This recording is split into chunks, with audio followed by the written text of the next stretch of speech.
Hello students, ये हमारा class 11th का क्वेश्चन नंबर 15 है जर्नल का। 14 तक मैं बहुत पहले ही करा चुकी हूँ बेटा, मेरे चैनल पे अवेलेबल है, आप लोग देख सकते हैं। और प्लीज़ ज़्यादा से ज़्यादा शेयर करें और सब्सक्राइब करें प्लीज़। कहता है पास journal entries of the following transactions. कहता है प्रोवाइड डेप्रिसिएशन। डेप्रिसिएशन हमेशा फर्नीचर की वैल्यू को कम कर देता है, मतलब एक्सपेंसेस होता है, ठीक है। और हमेशा किस पे चार्ज होता है? फिक्स एसेट पे चार्ज होता है डेप्रिसिएशन। करंट एसेट पे कभी चार्ज नहीं हो सकता। और डेप्रिसिएशन हमेशा क्या होगा? डेबिट होगा 100%। डेप्रिसिएशन कभी क्रेडिट नहीं हो सकता। मशीनरी पर है और फर्नीचर, मतलब दोनों फिक्स एसेटों पे ही लगेगा। तो क्या एंट्री बनेगी इसकी? डेप्रिसिएशन अकाउंट डेबिट, जितने का डेप्रिसिएशन है, डेप्रिसिएशन अकाउंट डेबिट। ये क्या होता है? 100% डेबिट ही होता है, कभी भी क्रेडिट नहीं हो सकता, क्योंकि ये फर्म के लिए क्या है? एक्सपेंसेस है, खर्चा है। इससे क्या कम हो जाती है? एसेट की वैल्यू कम हो जाती है, इसलिए डिक्रीज़ कर देंगे उसको, ठीक है। इसलिए मशीनरी की भी वैल्यू कम हो जाती है, ठीक है, मशीनरी। तो एसेट जब कम होती है तो क्या हो जाती है? वो क्रेडिट। एसेट आती है फर्म में तो डेबिट, और एसेट कम हो जाती है तो क्रेडिट हो जाती है, ठीक है। कितने का है? 500 का तो है फर्नीचर पर और 2000 का है मशीनरी पर। टोटल कितना हो गया? 2500 का डेप्रिसिएशन चार्ज हो गया, ठीक है। उसके बाद सेकंड क्या है? कैश रिसीव करे, जिसको मैं लास्ट ईयर बैड डेट्स लिख चुकी थी, ठीक है। तो जब भी हम बैड डेट्स लिख चुके होते हैं किसी को, तो जब वो पैसा दे देता है, जब बैड डेट्स होता है तो वो एक्सपेंसेस होता है, लेकिन जब सामने वाला पैसा दे देता है तो उसे क्या बोलते हैं? Bad debts recovered. तो इसका मतलब पैसा तो आएगा, क्या आएगा? पैसा। लेकिन किसकी वजह से? बैड डेट्स क्या हो गए? रिकवर्ड हो गए। रिकवर्ड कह लो या राइट ऑफ, रिकवर्ड अकाउंट, ठीक है, या राइट ऑफ कह दो। जो बैड डेट्स है, मतलब पुराने डेटर्स जो मुझे पैसे नहीं देने वाले थे, उन्होंने पैसा दे दिया तो क्या हो जाता है? वो क्रेडिट हो जाता है। और जब बैड डेट्स क्रिएट होते हैं तो डेबिट होते हैं, ठीक है। First, second, third.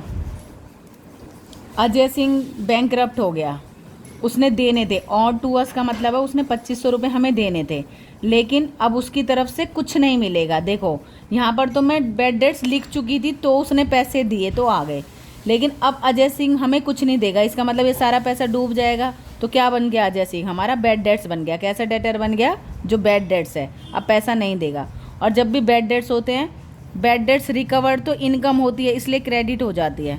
लेकिन जब बैड डेट्स क्रिएट होते हैं, जैसे ही बंदा हमें पता लगता है पैसा नहीं देगा, तो बैड डेट्स जब बनते हैं तो वो हमारे एक्सपेंसेस होते हैं, खर्चा हो गया ना, डूब गए पैसे। Bad debts account debit. लेकिन कौन डूबा है? टू अजय सिंह। अब हमने अजय सिंह को किस में डाल दिया कि ये हमारा बैड डेट्स है, इसने हमें कितने पैसे नहीं दिए? 2500। लेकिन अगर अब मैं अजय सिंह को, अगर अजय सिंह ही हमें पैसा दे देगा तो कैसी एंट्री हो जाएगी? बैड डेट्स रिकवर्ड वाली। सेम अगर पहले ये होती कि पहले अजय सिंह ने पैसे नहीं दिए, लेकिन अब अजय सिंह ने क्या दे दिया? 1000 रुपीज़, तो अब हमें अजय सिंह से कोई मतलब नहीं है, ठीक है। अजय सिंह अब हमारे लिए कोई मैटर नहीं करता, वो हमारा अब क्या बन गया? Bad debts. तो जब भी बैड डेट्स पैसे दे देते हैं तो उसको क्या बोलते हैं? बैड डेट्स रिकवर्ड, तो पैसा आ जाता है, ठीक है। लेकिन वैसे ही अलग अलग एंट्रियाँ थी तो आप अलग अलग देख लेंगे।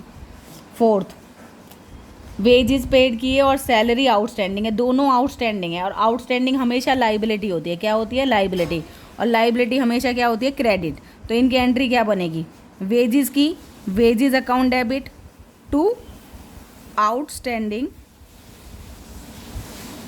वेजेस, ठीक है। और सैलरी भी आउटस्टैंडिंग है, salary account debit to outstanding standing salary,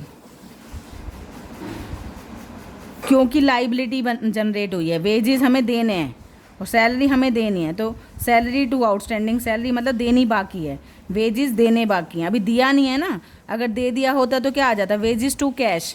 लेकिन दिया नहीं है, इसलिए अभी इसे क्या कह रहे हैं कि देना बाकी है। क्लियर? तो यहाँ पर कितने रुपए इसकी है? 4000 और 20,000 ये वेजेस हैं और 4000 सैलरी है। टोटल क्या हो जाएगा? वेजेस कितने थे? 20,000 और 4000, ठीक है। अब देखो नेक्स्ट, कह रहा परचेज फर्नीचर किया है।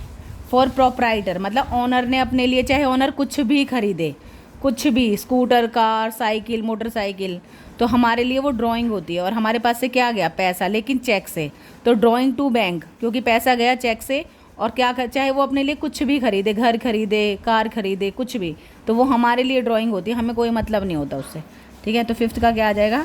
ड्राइंग अकाउंट डेबिट टू, क्या आ जाएगा यहाँ पर?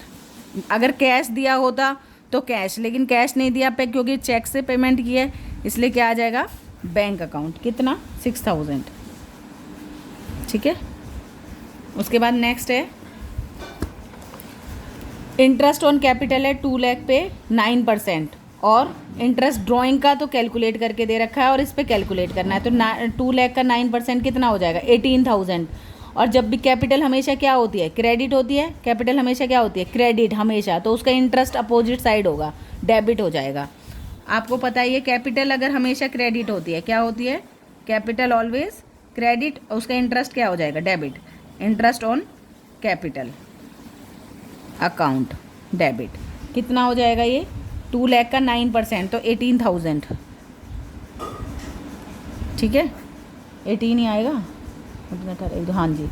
उसके बाद ड्राइंग पर है, ड्राइंग पर क्या है? इंटरेस्ट है। अब देखो ड्राइंग ऑलवेज डेबिट होती है, कैपिटल 100% क्रेडिट होती है, कभी डेबिट नहीं होती। और ड्राइंग हमेशा क्या होती है? Drawing 100% debit. तो यहाँ पर एंट्री क्या बनेगी? ड्राइंग अकाउंट डेबिट टू, उसका इंटरेस्ट हमेशा अपोजिट साइड जाएगा, इंटरेस्ट ऑन ड्राइंग। कितना हो जाएगा? कैलकुलेट ही करके दे रखा है 1000, तो यहाँ पर आ जाएगा 1000। क्लियर हो गई? ये 15 क्वेश्चन था, समझ गए आप? ड्राइंग फर्म, देखो कैपिटल पे फर्म को लॉस होता है इसलिए डेबिट हो जाता है। ठीक है, अगर कोई बंदा ड्राइंग करता है उससे कंपनी को इनकम होती है, इसलिए इसका इंटरेस्ट क्रेडिट होता है। क्लियर हो गई बात है? चलो ये क्वेश्चन नंबर 15 हो गया बेटा। ज़्यादा से ज़्यादा लोगों को प्लीज़ शेयर करना मेरा चैनल प्लीज़।